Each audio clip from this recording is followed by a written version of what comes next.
Hey guys, how are we doing? Thank you all for being here. If you can tell, I'm nervous. I carried my knife up here with me. Um, all right. My name is Rutvik. I'm from New York City. Um, I'm here to talk about the importance of bridging the gap between farmers and shuckers. And I'm going to do that by just telling you my experience with oysters and how it's changed my life. I was born and raised in New York City. I was born and raised in India. I moved to New York when I was 14 years old. And I've been working in New York City restaurants for the last about 2 decades. Oysters came to me out of pure luck. I was shooting a wedding and someone asked me if I liked oysters. That was 4 years ago, and I haven't done anything else since. Uh, it's been a life-changing experience, and I'm really glad that I get to share it. Uh, there was 2 years of shucking oysters with a catering company where I didn't know this community existed. I hadn't met any farmers. I hadn't really met any shuckers either, and I was doing this to your oysters, massacring them.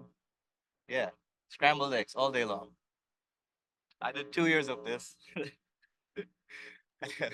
and I'm sorry about that. Okay, but it changed in December 2022 when I got introduced to the Oyster Master Guild, and that opened this community up to me. I started talking to farmers. I started talking to shuckers.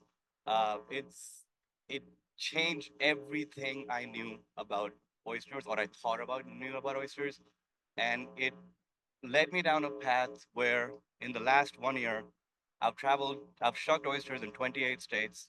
I've shucked oysters at the Masters.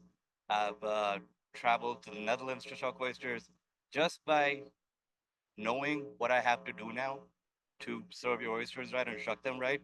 And just by being able to tell the story correctly, my whole experience has changed. And I hope that we can, going forward, we try and bridge this gap more because we are your final salespeople. We are the people who touch your oyster last. If we don't know where they're coming from, if we don't know what the story is, it's practically impossible for us to make that guest experience, uh, you know, last long. So these are some of the people I've shucked with over the last year. There's Jay Gillette in Superior, Spoo and Pato in New Orleans. My friend Dan, he's right here. So it's been a great experience, and all these guys lend to that. Uh, all these guys are doing the same thing I'm doing. They're uh, promoting oysters the way they should be promoted, which is right here. This is the way your oyster should be served. This is what I'm doing now. This is what we are doing now. And there are a lot of people out there still who don't know what it means when they do this. Uh, I started this as a job. It was a job for me. There was nothing but a job. And as soon as the community was introduced, the passion was introduced, it's become a career. I run my own company now. I travel the country shucking oysters. I get to hang out with all of you. It's changed everything about how and what I used to be. So this is my story essentially, and I want to make sure that we continue down this path, and I want to make sure that farmers and shuckers are on the same page when it comes down to it. There are many ways to do this. I had an idea, which was every bag of oysters that goes out to a restaurant or a distributor, add a little QR code to it, link a little video to it that shows them who you are, where your farm is, how you want your oyster served. Simple things like that could make my life so much easier when I'm talking to the customer, serving them this oyster. Instead of just saying it's an East Coast oyster or a West Coast oyster, instead of not knowing what the farmer's name is, what the waters taste like, it makes such a big difference to me, to my job. And I would really appreciate it if we tried more to give us the information to be able to sell these oysters, to be able to give a guest experience that is unsurmountable. You know? Yeah, that's pretty much all I have to say for now. If you guys have any questions or anything, please let me know. Yeah. All right.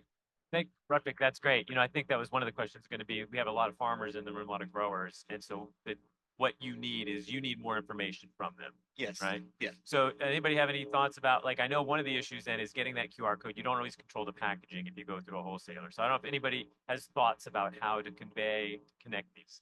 Can't, but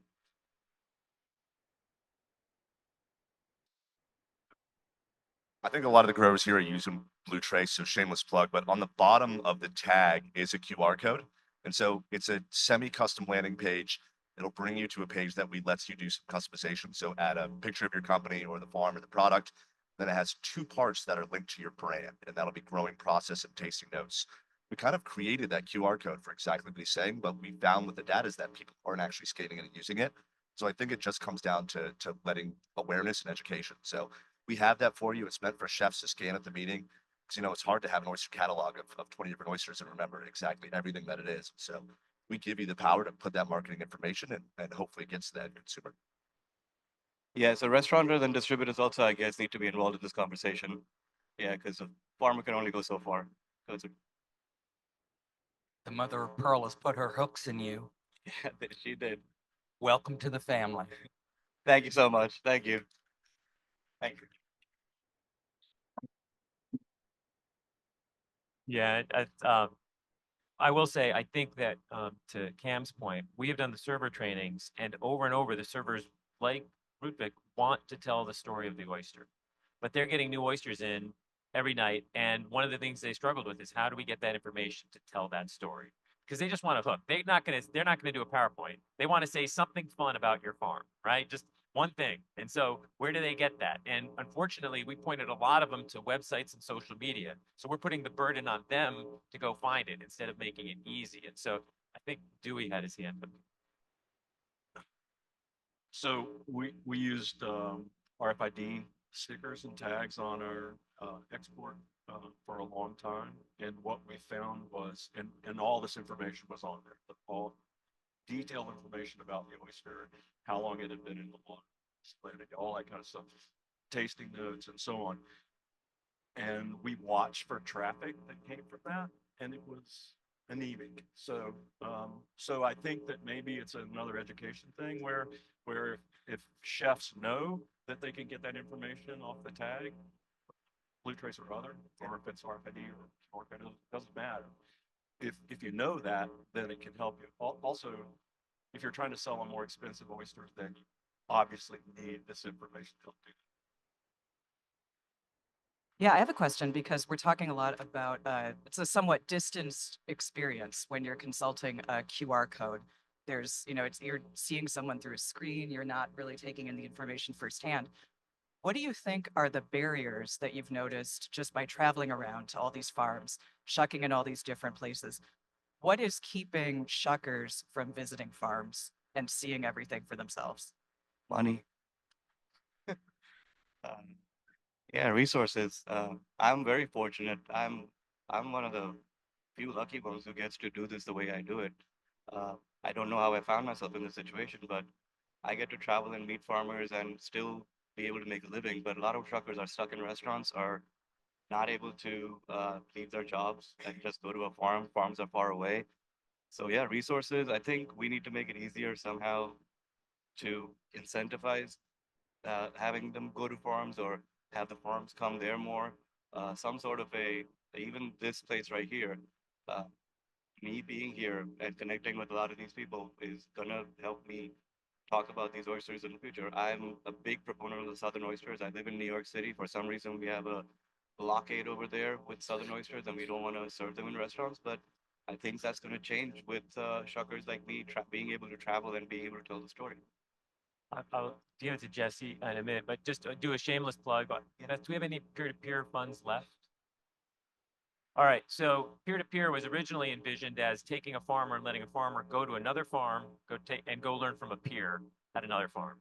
And that's what the initial funds were used for. The board, that was some Sea Grant funds. And then the board voted when we'd used some landlocked funds that we raised one year. The board voted to put some money into that and expanded that to include shuckers and chefs folks. So that money those applications are open to shuckers to get up to $1,000 to go travel and visit farms. You have to share your experiences. But it's one way to help with that.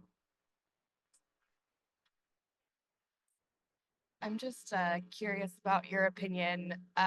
We will get people linking our oysters on social media, and the shucking will be abysmal. And we're still trying to figure out how to have that feedback with our restaurants to let them know, like, we want our product presented differently. But how would you suggest giving that feedback in a kind, So way. your oyster's flavor is very important, right? It's probably the most important part of the oyster. So when you, if I was telling a restaurant what the issue is here, I would start with the flavor profile. If you mess up the way the oyster is shucked, if the ductor muscle is missing, the sweetness is missing. If you mess up the mantle, the bitterness is gone. So that's a way to approach it. You're messing up the flavor of my oyster, correct? So that's the first approach. Secondary would be to actually show them what a nicely constructed oyster looks like and show them this is how oyster is supposed to be served. If you need a training session, I'll come give you a training session at your restaurant, whatever. But there are nicer ways to approach it. I've done it with a few restaurants in New York. It's you have to be blunt. It's your oyster. You will, Daniel. You know, you want to be served. You want it to be served right. Hey, great presentation. I'm sorry. And so it's more about your practice and following on what you're saying about those trainings. So like, if you are doing a training, how long does it take to turn an adequate shucker into an expert shucker? Like between those two pictures you showed. It took a month for me. As soon as I figured out, as soon as I found out what it meant to shuck an oyster properly and what it means to the flavor profile and what it would mean for my workplace, what it would mean for work, it changed everything. It was very quick. That those pictures were December 2022 through maybe February 2024, and everything was changed. It just took someone to show me and make me care.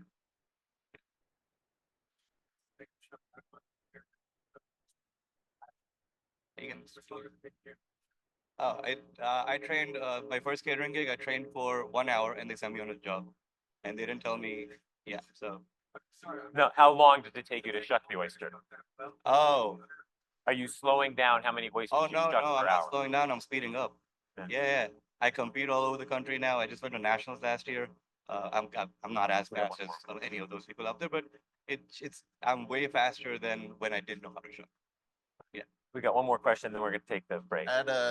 At this point, when you shuck at that level, it's actually almost impossible to shuck poorly, like eyes closed, whatever. It's becomes a very difficult. second nature. But I'm fortunate to be a farming oyster chef. Harvest in the morning, go home and shower. My farmer delivers my own shells and there for dinner service.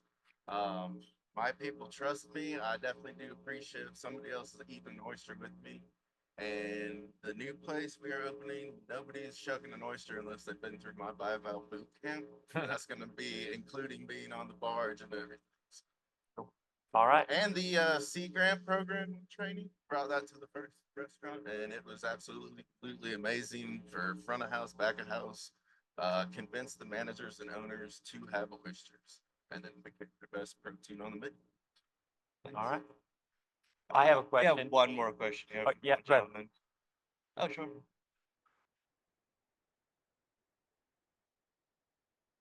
I mean, so 14 of us at the Masters last year, we shot 85,000 oysters in 5 days, and they were all very well shot. So it doesn't take. It's once you start caring, once you start realizing what you need to do, it's not. Difficult. All right. Thank you. Thank you. Rutvik, I have a, yeah, thank you.